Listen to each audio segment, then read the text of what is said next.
everybody. This up in my headphones, Charles. Turning it up.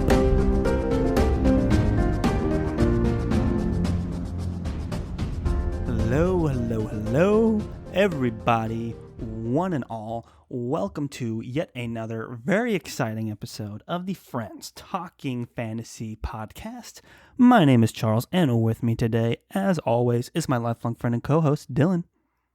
I'm ready to talk some fantasy with my friend, Charles. I'm ready to talk some fantasy with my friend as well, Dylan, and not just any fantasy, mind you. That's right, because today we are talking about fantasy that we are going to improvise and create right here on the spot, live, on air, through the return of our series, Friends Creating Fantasy. Not live in the least bit, Charles, but... Well, we will not recorded live. Recorded, and we have no prior knowledge and all that kind of fun stuff. Anything can happen in one of these zany Friends Creating Fantasy episodes where we pretty much randomly generate a couple nouns to make a title for a hypothetical fantasy novel, and then some character archetypes and some character trope types for those character archetypes, I guess. It's like character roles and character trope types. And then we see if Charles and I can come up with an outline, basically like a verbal outline of a story off the fly based on that. And we've done this once before when we created the Raven's Fantasy. That's right. The Raven's Fantasy, book one of the Unkindness trilogy, was a series that we created like a month or so back when we first attempted this idea. And that was kind of nerve-wracking because I was kind of nervous when we started the episode. I was like, this could go absolutely horribly. Like, this could just come up and generate some things that we have no idea how to stitch together. We haven't put our, improvisational skills to the test on the show before that either. So it was a daunting task, but we came up with something that was surprisingly coherent, I would say. Well, the quote on our made-up book cover that we posted on Instagram from you, Charles, yes, host of the FTF, co-host of the FTF podcast, said, more coherent than I was expecting, which is actually, I think, the best way to describe that one.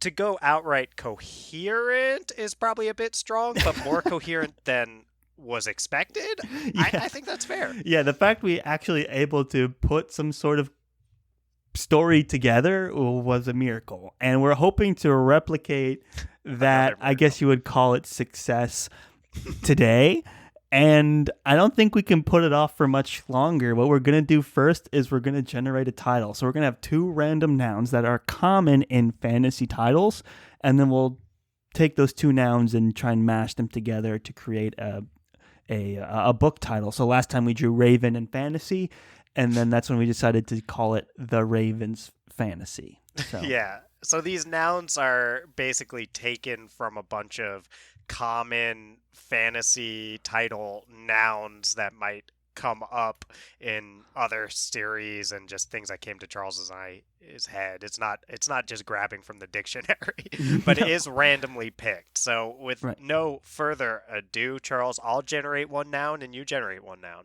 All right, so I am generating a noun, and I have it ready. All right, and I have one ready too, Charles. What's yours? Mine is the word darkness. Mine is power. Oh, so okay, do we have to call this the power of darkness? That's what I was. That's the first thing that came to mind for me too. So that's the front runner, the power of darkness. I'm writing that down. Yeah. You could flip them, right? The darkness of power. That's kind of, I don't know, Charles. That might be like a grim, dark tale about how power corrupts is the flip side of things, right? The darkness of power. Darkness of power. That's kind of interesting. I like that as well because yeah, it implies that there is this grim dark side to being powerful, right? Power corrupts. It's the darkness of it, or maybe it doesn't corrupt. Maybe it's something else. But what is that darkness that comes with having power? I think is that's a strong contender. Yeah. Should we just call it? Yeah. I'm all for that one. I That's think it's more exciting. interesting than the power of darkness is the darkness of power. I So also think I it's think more that's exciting than the Ravens fantasy, if I'm going to be honest with yeah, you. I do think it's giving us a little bit more to work with than the Ravens fantasy. So far so good, Charles. We are I on a roll here. Let's keep that going. So, no good story is complete without a protagonist. So, what we're going to do is Dylan has the character role, and then I have like the character trope or archetype. So, let's get the role first, Dylan. Tell us about our protagonist. Who are they? Our protagonist is a gunslinger, Charles. Oh, a gunslinger. We're going a little Yeah. more forward in time with this fantasy thing here with Yeah. gunslinger. All right. And then what kind of. Flintlock fantasy is what we're looking Oh. at here, Charles. This is maybe some Powder Mage trilogy style stuff we got going on, a la Brian McClellan. Yeah, and I just picked a very interesting trope or archetype, hardened.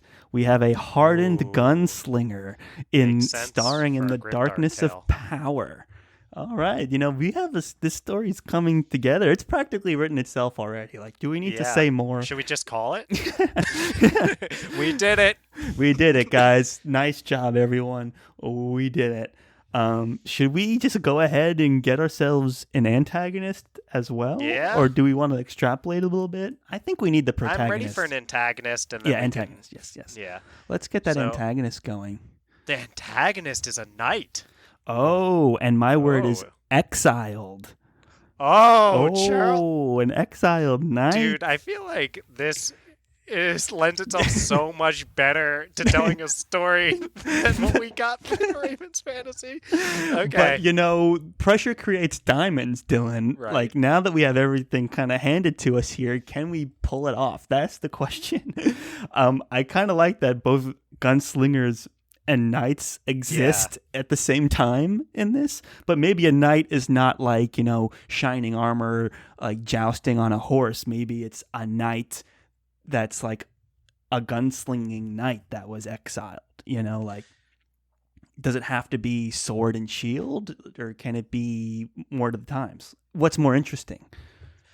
I already had in my head that this was going to be one of our biggest inspirations for the darkness of power, Charles, was Brian McClellan's work. So when Mm-hmm. we're being interviewed later on, it's like, who did you draw from? We'll be like, well, obviously Brian McClellan was a big influence. And I think something that I like about McClellan's work is that he has sort of that hard magic system crew going up against a soft magic system crew. And maybe one of our inspirations here is that like times are changing and we do have some like guns and things like that coming up on one side, but then there is an old way of folks who are still wielding some of these like swords and shields and some, and maybe they have some sort of like magic powers that can help even the odds a little bit to make this a fair fight with the Hmm. gunslinger folks. I see. But yeah, It's maybe this also called exiled knight. yeah. Okay. So that's a decision that let's lock it in. It's a traditional knight that was exiled, not Yes. like a modern thing that they call knights. And I like that. So we've got the hardened gunslinger as our protagonist. I imagine that they're kind of rugged looking. They got a bit of a gravelly Yeah. voice. Maybe some scars or something. And they're proficient with shooting guns and whatever. And One would hope. they know the land and everything like that. Yes. And they're our protagonist in a series called The Darkness of Power, where he's got to go up against an exiled knight. That's the conflict that we now have to create. Yeah. So when we step back and we think about themes, Hmm. whatever we're building toward has to, in some way, tell us something about how power corrupts or like has a dark side to it or something like that. Hmm. Charles, remind me, it's it's a protagonist is the gunslinger, so the knight Yes, is actually, the yeah, antagonist. yeah. So I feel like the person who's going to have to learn these kind of lessons is probably our already hardened gunslinger. Um, and maybe like off the bat, I just find it interesting if there's something to work toward where like the knight is exiled for the kind of reasons that they were corrupted by power already.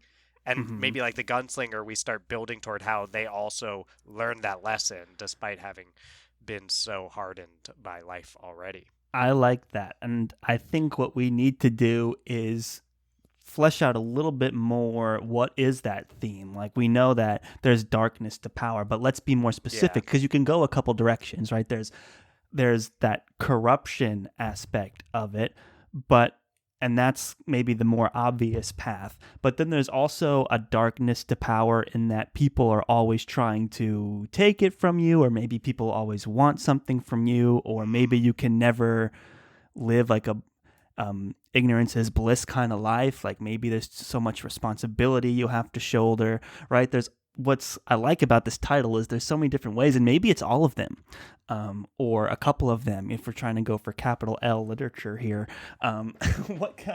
What kind of themes are we looking to explore here? Is this like power corrupts, or is it um, power attracts other kinds of power? Like what are we leaning towards here, and what makes the best conflict between a hardened knight and an exiled knight and a hardened gunslinger? You're asking the right questions, Charles. Maybe we'll figure that out along the way. Like, I feel like Mm-hmm.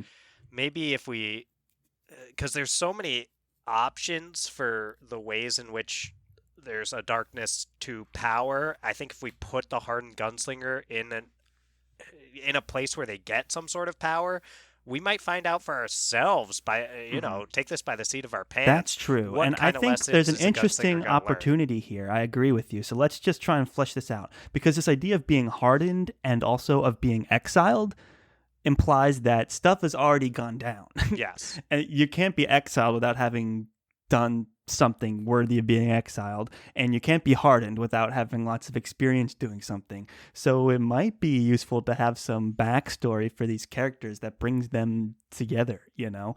What what if they rose to power together and then there was some sort of schism that took Mm. place that led to the knight being exiled and the gunslinger remaining in There's charge? always this trope of like nature versus science, where, but more often than not, it's industry that's the antagonist and nature that's the protagonist. Maybe we can flip that on its head here, where because now the knight, old school, not industrial, could be this antagonist role, right? So that could be something interesting. Like if we're doing old school and new school, like new school is industry and technology and guns, and our protagonist knows that like you need these kinds of tools to gain power, and that's how I've been alive for this long, that's how I've survived, and you got to be realistic. Yeah, let's not get sued by Joe Abercrombie, but So but it's just you like, have to be uh, pragmatic yeah, about these when things. it That comes would be to very it's friends like talking fantasy. you just brought a sword to a gunfight, That line definitely comes up. Well done, Right. Charles. So Well, that kind of thing. here's what I'm thinking. So I don't really want to tell a story where the bad guys are on the side of nature and the protags are on the side of this like Industry or industry and pollution. Like I don't think yeah, well, it wouldn't pollution be should a be the good guys, but you spin it so that it's actually good and actually well, bad. Yeah. here's the thing. I think maybe so it's a knight, right? It's someone who cares about like the codes of honor and Hmm. fealty and duty and all these kind of things. And maybe the like that old side represents those kind of old school values for which the world no longer, at least in the hardened gunslinger's eyes, and he's seen a lot, or Hmm. she, we do have to figure that out, but Yep, yep, yep. uh, We're still or they, open. I mean, yeah, there's all, we got to figure all that kind of stuff. Yep. But the hard the hardened gunslinger, they have seen it all, and they know the reason they picked up a gun in the first place was because the times were changing, and they're done with all that fealty code of honor nonsense that the exiled knight was willing to fall on their sword for, if you will.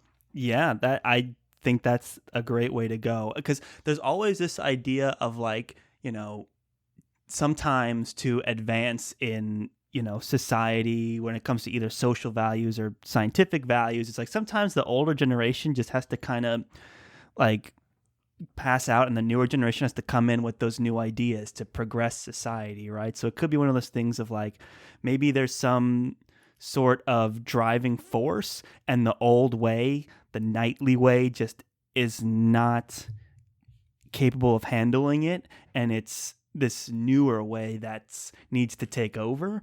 And so maybe if there was some kind of driving force on the outside putting pressure on this environment, on this setting, and it's like, hey, this gunslinging method is working pretty well, and like this older school, like onerous, chivalrous way of structuring society is gonna get a lot of people killed and potentially like cause us to like lose our society, so this need to overthrow maybe the honorable knight, and that's like the darkness of power. It's like you need to have this kind of power to do the right thing, and I know that this is what's going to keep the most people alive, but and there's some darkness to it in that we need to handle this exiled knight character who's so persistent in the old ways, kind of a thing. Could be interesting.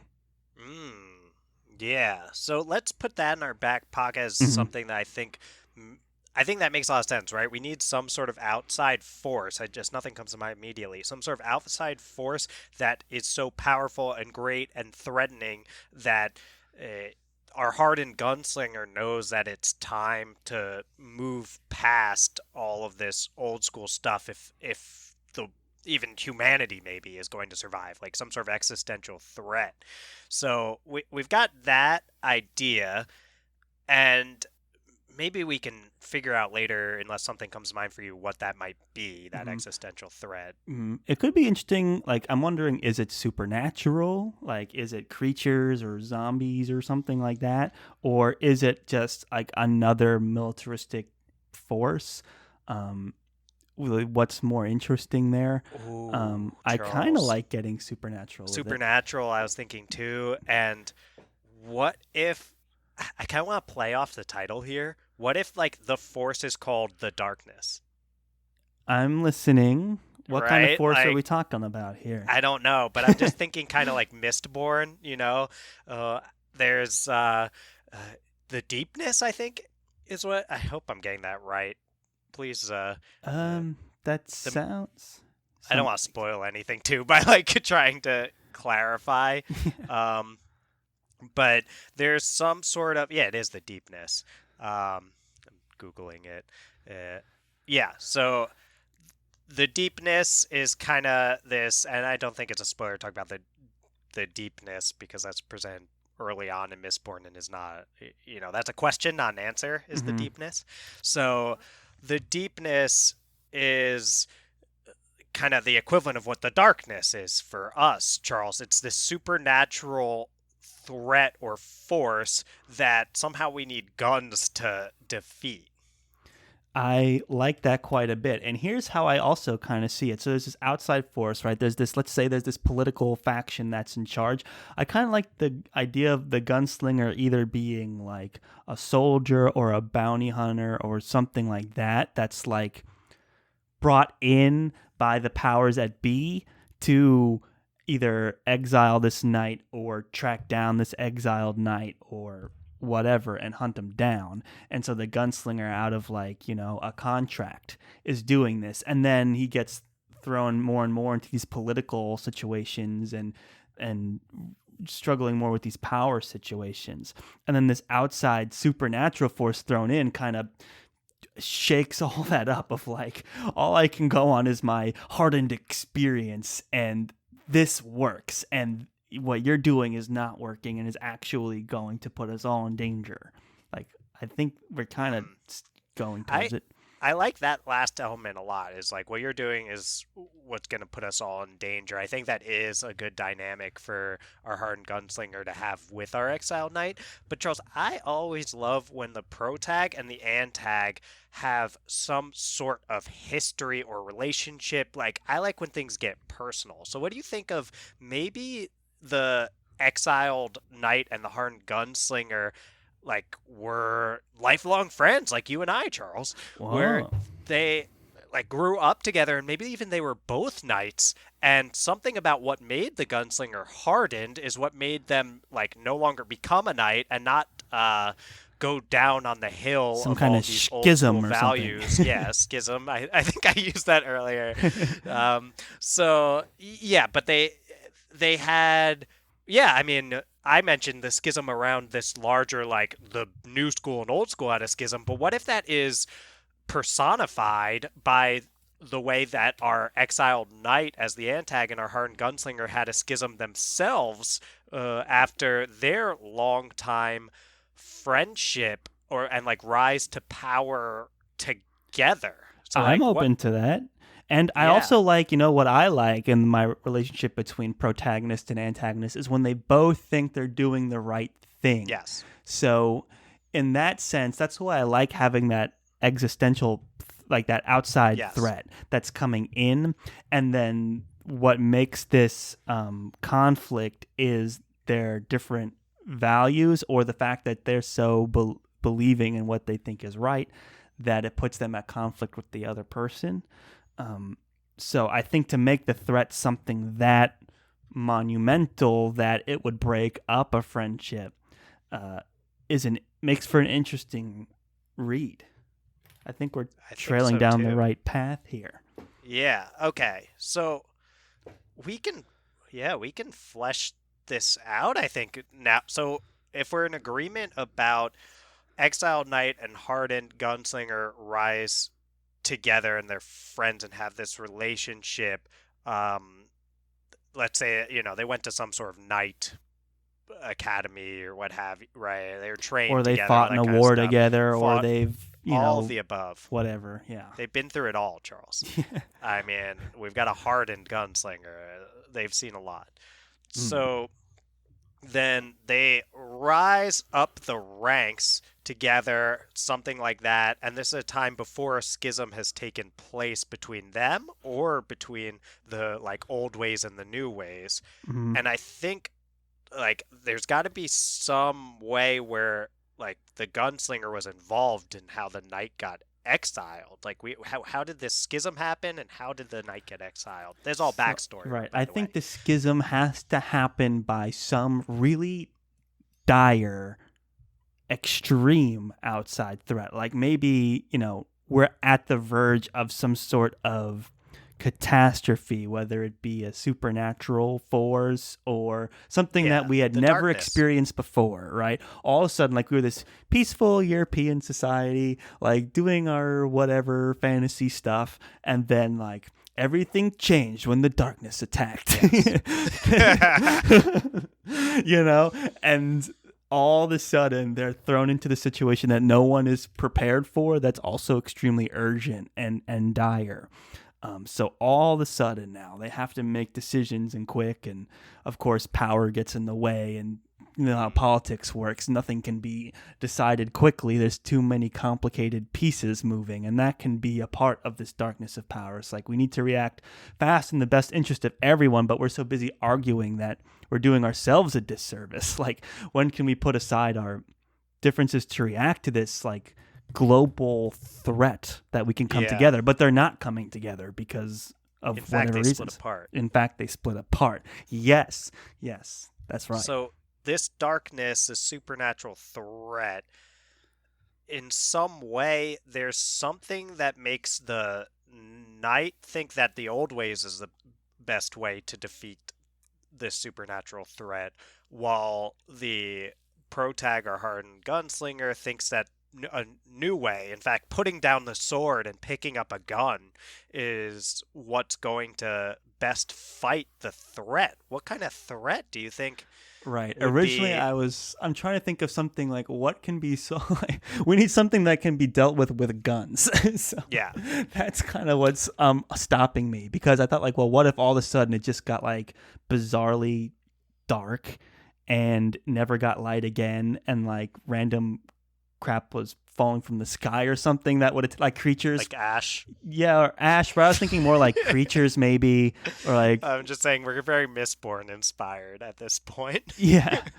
But I'm thinking more supernatural, and that there's like these Yes. creatures that they've never seen before, Ooh. like um, that are all of a sudden appearing after this darkness happened, So like all of a sudden they are clearly under attack by something where it's Mm. now pitch black and they're getting attacked by these Oh. scary, creepy things that they've never seen or dealt with before. Like imagine if tomorrow the sky was dark and there's these creepy creatures crawling around. How could you even react? And then imagine the powers that be in our own society trying to figure out how to handle it. It Well, would be like crazy, and there would be a schism. I mean, and yeah. to not get political, but that kind of stuff happens today in politics of like crazy stuff happens and we're so busy fighting and trying to take the other party down that we're not addressing the conflict.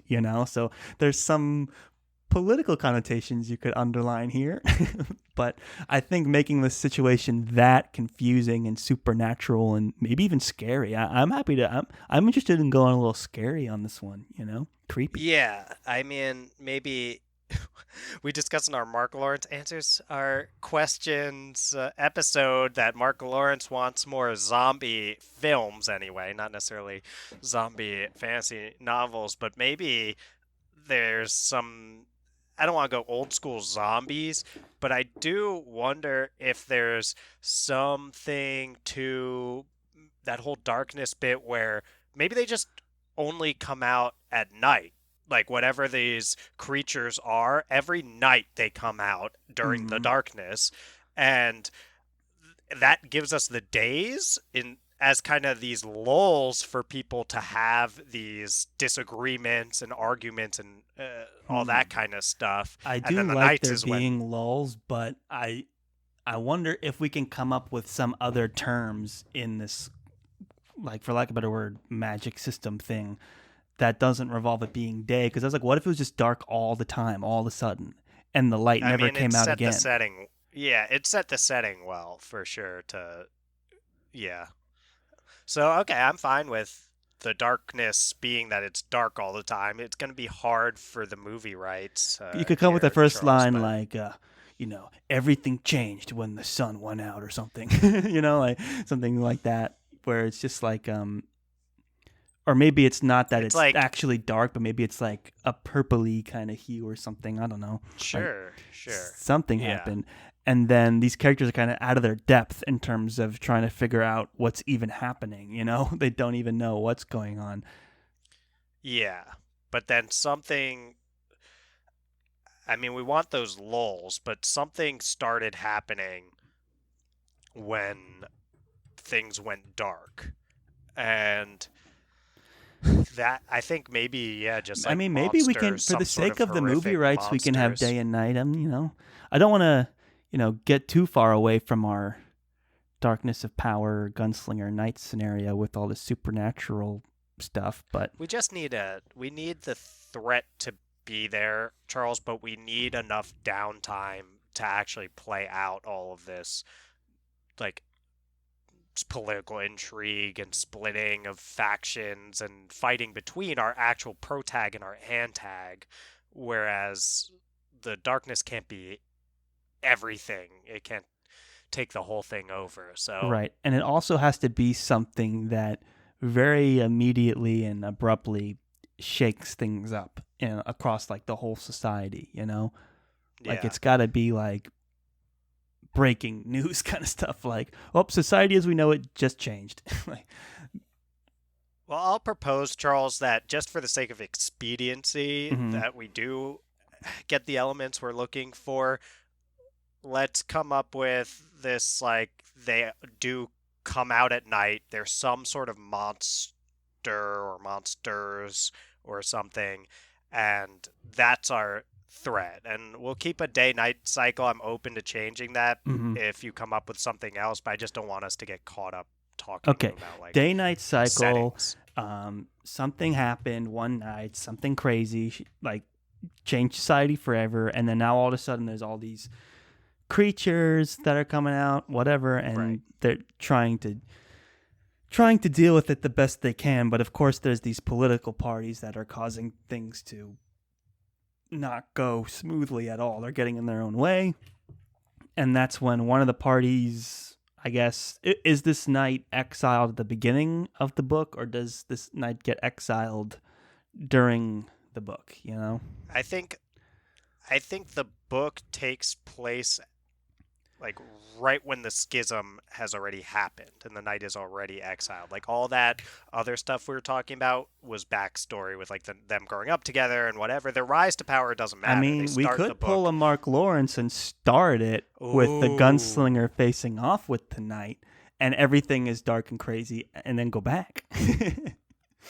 Like, there might be something to that. But I think if we're doing that, we're just kind of as Mark Lawrence does, like fleshing out the characters and their relationships via these flashbacks, so we can throw you right into the start of the story when like the things that are important are happening.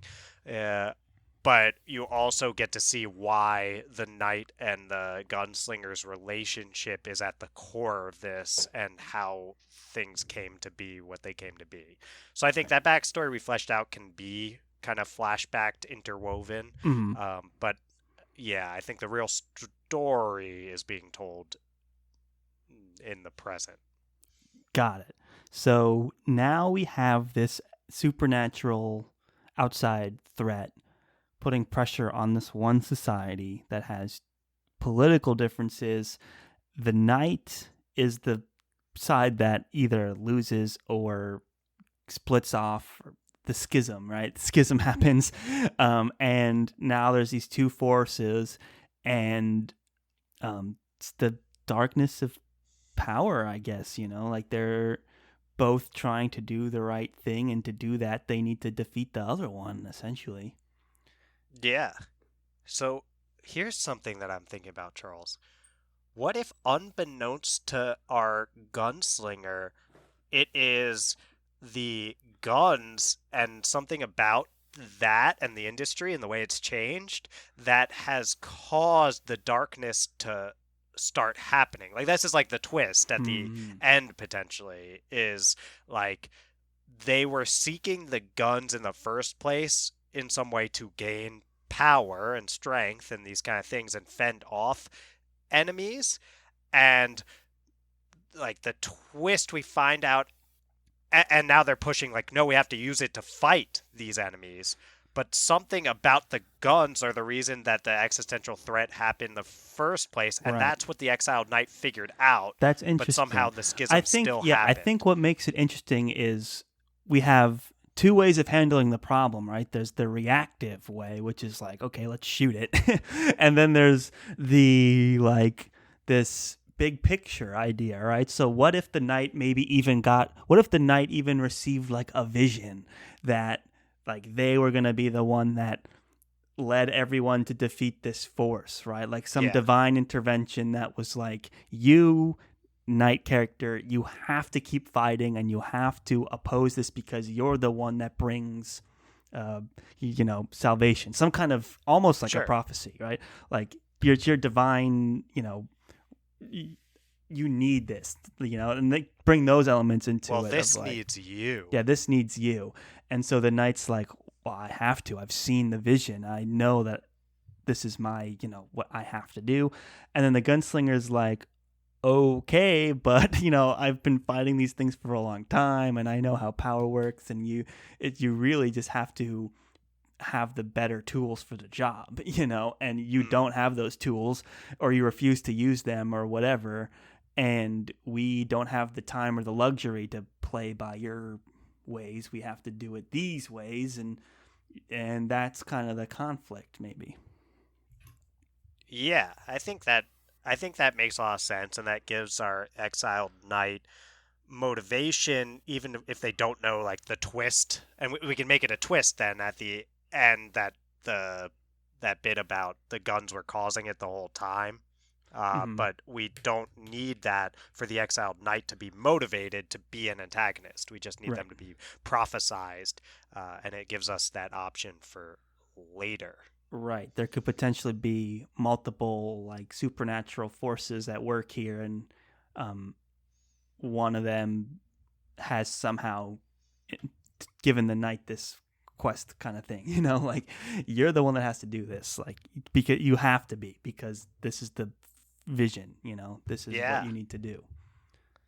and I think we can work toward a moment where the gunslinger and exiled knight finally patch things up and fight the darkness together by the end of things, where because Yeah. the gunslinger thinks this is the best way to fight the darkness, but if they found out that like it's actually the exiled knight and this prophecy and all that kind of stuff that was right in the end, and the guns were the problem, then the gunslinger might throw that aside and fight the darkness in the way that our who we thought was our Hmm. antag was initially proposing, and we get this moment kind of reconciliation of these two characters that we've been following, not just their like fight together, but also in those flashbacks how their relationship came to be close. Hmm. So I think it would be rewarding in the end to have them come together and fight this common foe of the Right. I supernatural see them like in this darkness. badass moment towards the end where they're side by side. The gunslinger's got two pistols and it's like twirling them around, and then to the back is the exiled knight. Finally, and they're But does he have the pistols if the guns were causing it? well, I'm not totally in love with the idea that the guns are causing it.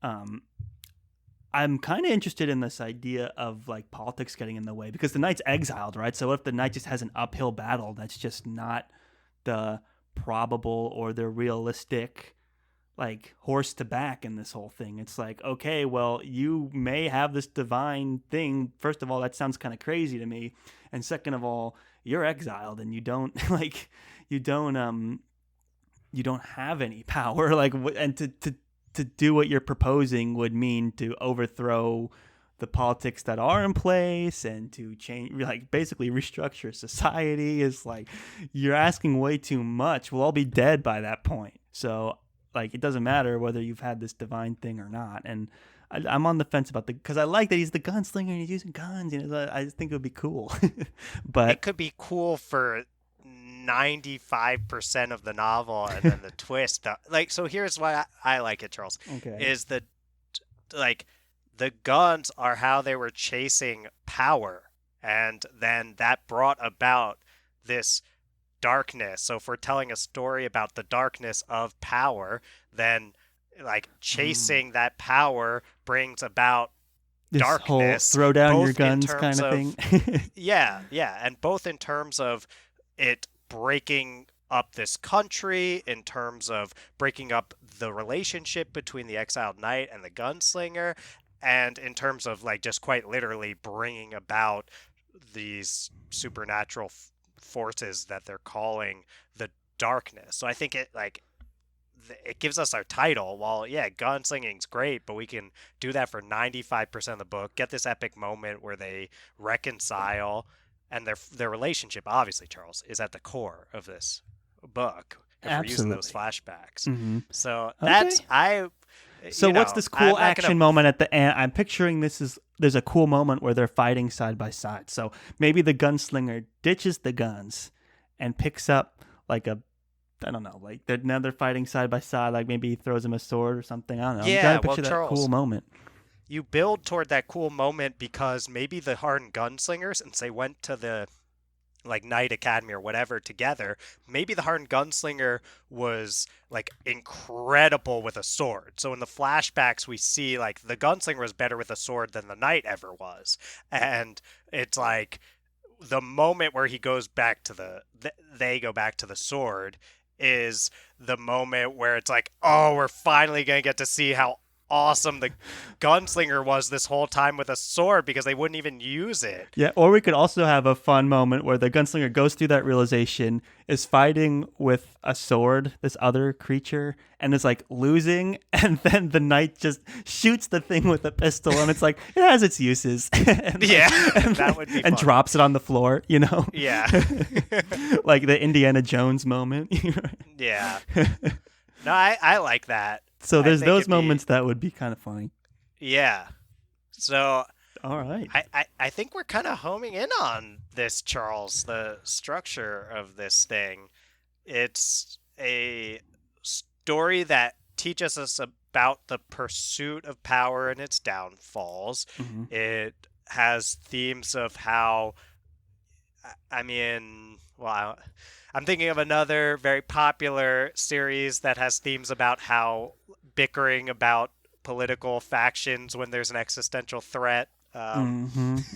I guess no spoilers, I but know what you're talking about. you know the Yeah. one. Um, and we kind of have those elements playing out. And at the core of this thing is that relationship between a hardened gunslinger and an exiled knight who grew up together. We get those flashbacks to flesh out what their relationship was like, and it all comes to Putting aside your differences, which can be yes, personified as like putting aside your weapons or your ideals or whatever, but it's brought to the nth degree through fantasy of like, yeah, we need to put aside these, whatever that is that we're competing on to fight the dark, to fight this threat that faces us all.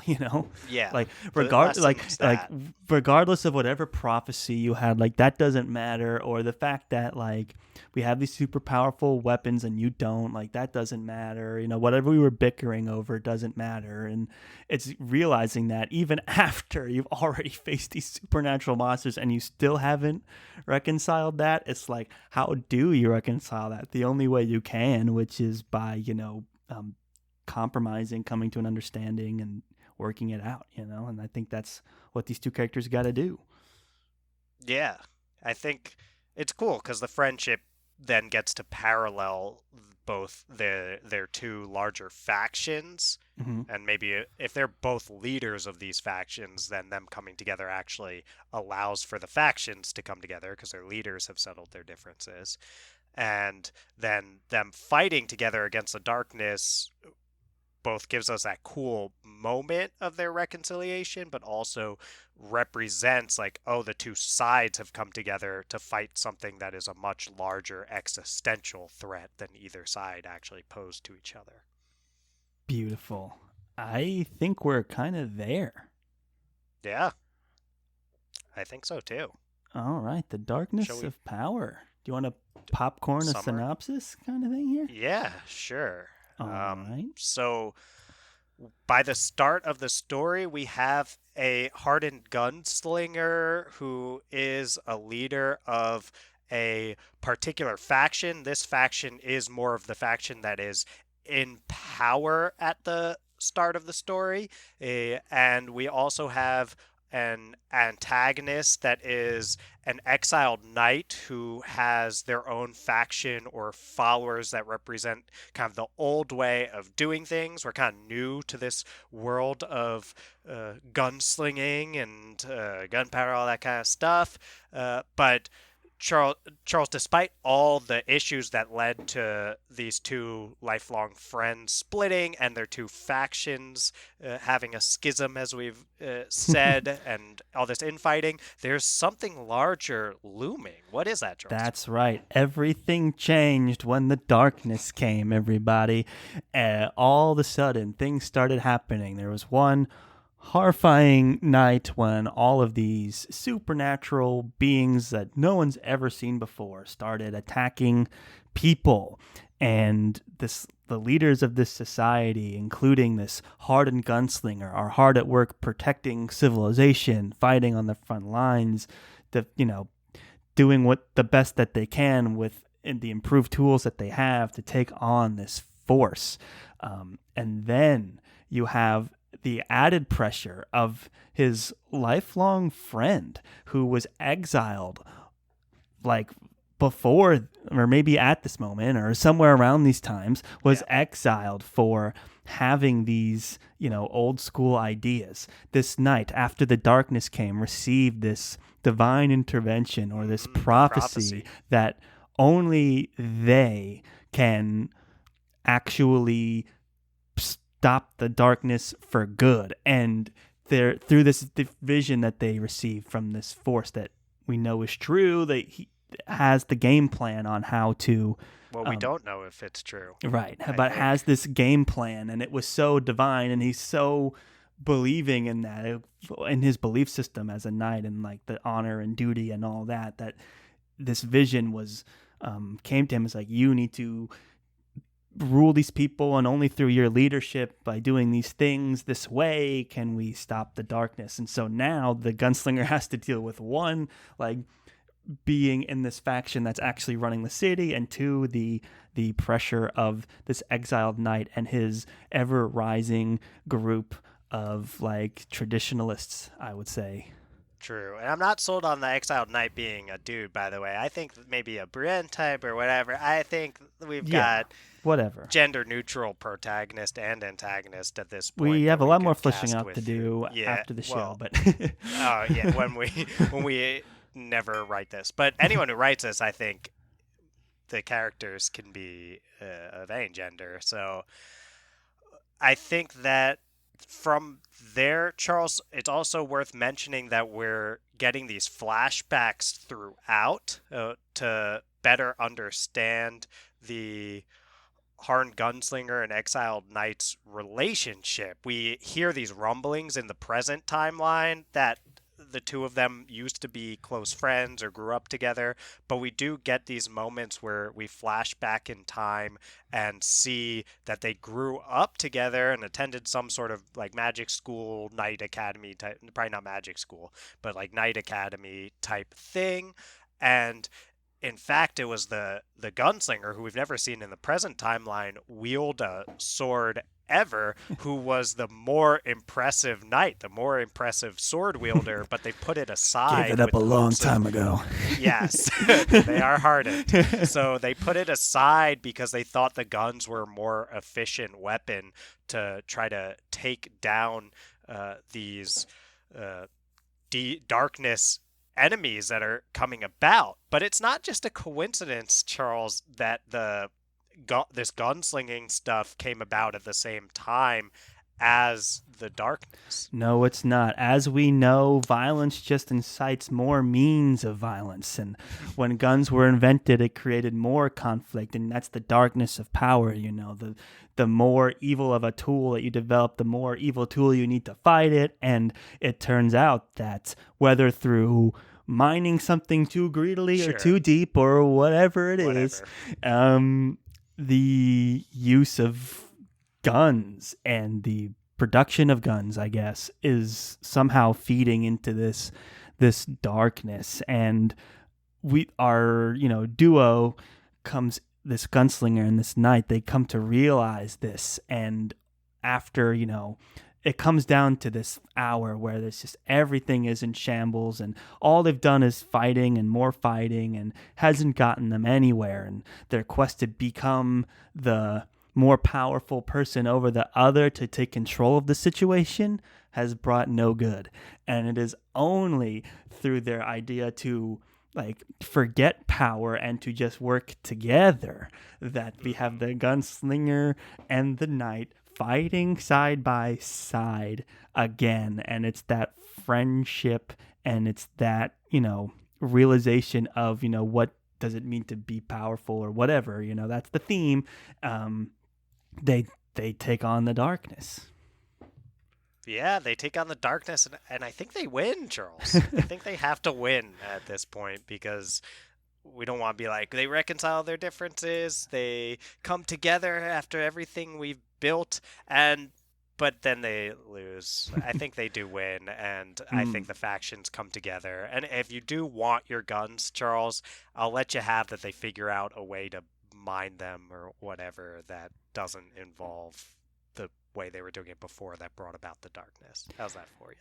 I think that's worth exploring and considering because you have to figure out what it is exactly about guns that makes a dark force exist in the world. Well, I think that's as good as it, right? The mining, the something that the gunpowder is giving off, whatever. It's a fantasy novel, so there's all sorts of ways you can go about that. But Mm. I think that's less important. It could be any of those. Right. So it's It's like less we just important won't than the mine there theme. anymore.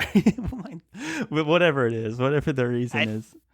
Yeah, I think when we don't actually ever write this, but in theory, if we ever were to, we'd have to think about, okay, what is actually causing it, and if we do want a sequel or whatever where guns are back, then sure, whatever we need to do to make sure that happens without the darkness coming back. I'm fine with it. I just want Right. that moment that it's like the pursuit of these greater weapons or power is what brought about the darkness because of Yeah, what it does for the title. I do like that as well. I think that's a great. And I picture that like, what happened to your duty and your honor? And he's like, that died a long time ago. Someone please write this in a less cheesy way than Charles keeps imagining it. I don't know. It could be a nice cheesy popcorn book. You never know. It could. I like your moment where the the knight like picks up a gun and like shoots it and maybe saves the gunslinger's life by doing it, and then has that kind of like, hey, they have their uses, Yeah, especially if it's mining or something like that. Then, well, that one's already been mined, so it doesn't matter that like I shoot yeah, it now and that he's it's like, already and it's kind made. of like a crack in a crack in his beliefs, and shows more of his character, right? Yes, Whereas like this whole we're time all he's people. never touched the gun, never used the gun, but he uses it to save his friend, and then the friend not even like, thank you for saving my life, that was a close one, just like looks at him, doesn't even have to say anything, and the guy's like, it has its uses. Like that's Yes, like, leave it at that. yeah, So nailed it. that's a charming moment there, and that's the story of The Power of Darkness. Yeah, I feel pretty good about that. That was again, I think, more coherent than we were expecting. And I think we that's all we got a could ever lot hope more to for. work. We got a lot more to work with what the random title and character generator giveth, the random character Yes. and title generator taketh away. Yes. I I think think we had the today, opposite challenge here of like, we had anything we could want to make this story out of, and then trying to get it to the specifics, whereas we had something so specific and bizarre in the last episode that we had to go out and try and make it make sense. And exactly. so we got two ends of the spectrum here, and who knows what Friends Creating Fantasy will have us do in the future. Well, you can look forward to Charles is going to make a wonderful book cover Do my for best. yeah, for The Darkness of Power, and I'm looking forward to what he comes up with. So, I think Think yeah, we're just I think it's a standalone too, I Charles. think it's a standalone also. I think we just push for the movie rights for this one. Is Yeah. how we make the money. The other one I was trying to spin to a whole trilogy, uh, book deals, movie deals, all that, TV deals. I think this can be a nice big blockbuster, like 9-figure movie budget Yep. kind of We're endeavor. willing to sell the movie rights for anyone wondering. That's right. And we'll give you a good price too. Very good price.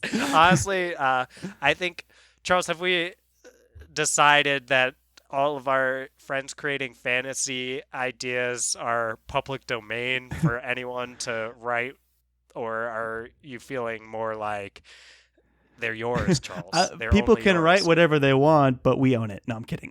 People can write whatever they want. These are just Right. ideas. Ideas are the easy part. It's the execution and actually making it good that Right. takes all the skill. And if you're able to actually make this good, well, you deserve to Deserve it. reap all the rewards. But Yes. don't forget about us once you become successful. We Don't would forget the love little guy. acknowledgments. Yeah. Yeah. Now take whatever you do or don't like, or write fan fiction, write something you're trying to publish. If you can turn it good, like Charles said, then it's all yours. But I loved I loved coming up with this idea about an exiled knight and hardened gunslinger who go through a lot together, and in the end, they end up maintaining their lifelong friendship. And Charles, I feel like that's what you and I did today, is get Yes. through all of this together and maintain our lifelong Yes, it's friendship. when we put aside our differences and our desires for power, that's when we truly shine on the show. And I think the Friends Creating Fantasy is kind of like the great equalizer. We're randomly generating what you have to do, and good luck to you. And it's only through our support of each other that we're able to get to the end of the episode. Which I think we've finally done. So, I agree. Charles, if you can get that outro music pumping, which you've already done, then yeah, we can tell them where they can find us. That's right. You can find us on Twitter at the FTF Podcast with a number 1 at the end. You can also find us on Facebook and Instagram at the FTF Podcast. You can shoot us an email at theftfpodcast@gmail.com. That's how you can reach us. If you want to support us, Dylan, they just so happen to have Apple Podcasts. They want to show some love for the show. What kind of options do they have? Scroll down on our page on Apple Podcasts and find those 5 blank stars and toss 5 stars to our podcast. If you're in a giving mood and you like what you heard, I think writing a review would be even more awesome, but anything that you're willing to do, even just the fact that you made it all the way to the end of this episode and you're still listening, we thank you so much for doing that. Yes, thank you so much, everybody, for listening, making it to the end of this episode. We love you. We appreciate you. Thank you, thank you, thank you. And as always, go forth and conquer, friends.